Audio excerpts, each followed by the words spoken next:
Hi అండి. ఆడవాళ్ళకి ఎంతో ఇష్టమైన గోరింటాకు. మేముండే క్వార్టర్స్ దగ్గర అయితే గోరింటాకు అస్సలు దొరకదు. ఎవ్వరు తెలుగు వాళ్ళు కనిపించినా నేనైతే గోరింటాకు దొరుకుతుందా, ఎక్కడైనా ఉందా అని అడిగేదాన్ని. నాకు అంత పిచ్చి. అయితే జస్సు చాలా రోజుల నుండి నాకు గోరింటాకు కావాలి, మెహందీ పెట్టు అని అడుగుతుంది. కానీ నేను మెహందీ అంతగా ప్రిఫర్ చేయను.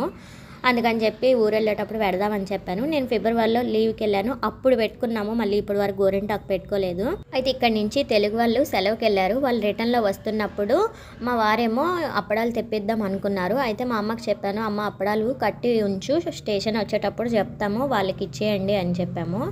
అయితే మా అమ్మ ఇంకా ఏమైనా కావాలంటే చెప్పండి అని అడిగింది. అయితే నేను నా కూతురు గోరింటాకు పంపించమ్మా అని చెప్పాము. మేము చెప్పడమే లేటు, మా అమ్మ అక్కడికి ఇక్కడికి వెళ్ళి దండుకొచ్చి గోరింటాకు అయితే కవర్లో పెట్టి పంపించింది.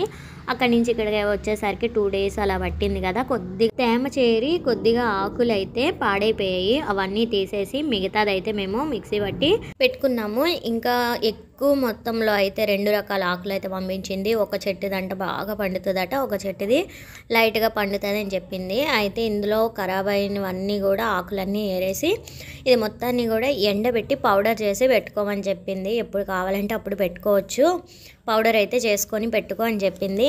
నేను మాకు కావాల్సినంత మిక్సీ అయితే పట్టుకొని మిగతాదంతా కూడా ఎండలో పెట్టాను. గోరింటాకుని పౌడర్ ఎలా చేయాలి, మళ్ళీ పౌడర్ చేసి దాన్ని ఎలా స్టోర్ చేసుకోవాలి, ఎప్పుడు పెట్టినా సరే రెడ్గా పండాలంటే ఏం చేయాలి, ఏం కలవాలి అనేది నెక్స్ట్ వీడియోలో అయితే నేను షార్ట్ డీటెయిల్గా పోస్ట్ చేస్తాను, తప్పకుండా చూడండి. గోరింటాకు అంటే ఆడవాళ్ళకి ఎందుకు అంత పిచ్చో నాకు తెలీదు. మీకెంత ఇష్టమో నాకైతే కామెంట్ చేసేయండి.